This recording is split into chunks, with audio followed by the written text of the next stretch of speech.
Good news sa mga tsuper at motorista, may malaking bawas presyo sa petrolyo sa susunod na linggo.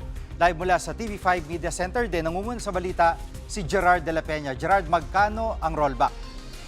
Nako, Jiggy, good news nga para sa mga motorista. Kung kaya, huwag mo na magpakarga dahil posibleng umabot ng 7 hanggang 9 pesos ang rollback sa kada litro ng diesel at 3 pesos hanggang 5 pesos naman sa kada litro ng gasolina. Ayon yan sa isang source natin sa industriya. Pero hindi pa ito final dahil ito'y nakabase dun sa first 4 trading days. So Monday to Thursday, may isang araw pa tayo at ngayong araw yan. So malalaman natin yung final na price movement ng produktong petrolyo para sa Martes, kundi man bukas ay sa Lunes. Jiggy.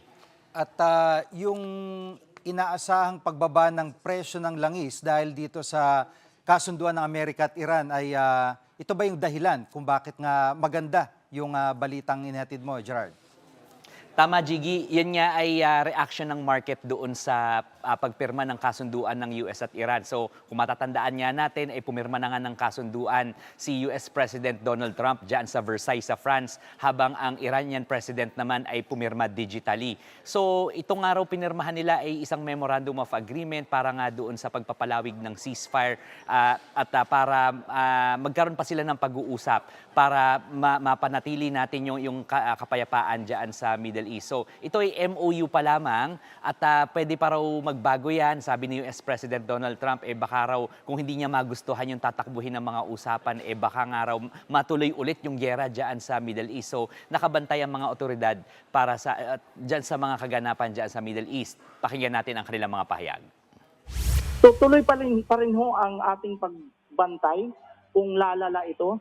But kung hindi na ho at may 2 months, 60 days na sinasabi na compliance period yung US and Iran doon sa mga conditions ng kanilang agreement, pag na-sustain ho yun, mukhang magtutuloy-tuloy na ho tayo na muling maibabalik natin yung level ng price at level ng supply before the crisis. At Gerard, after mapirmahan tong MOU ng Amerika at Iran, ay tuloy-tuloy ba yung pag-uusap nila at mga negosasyon?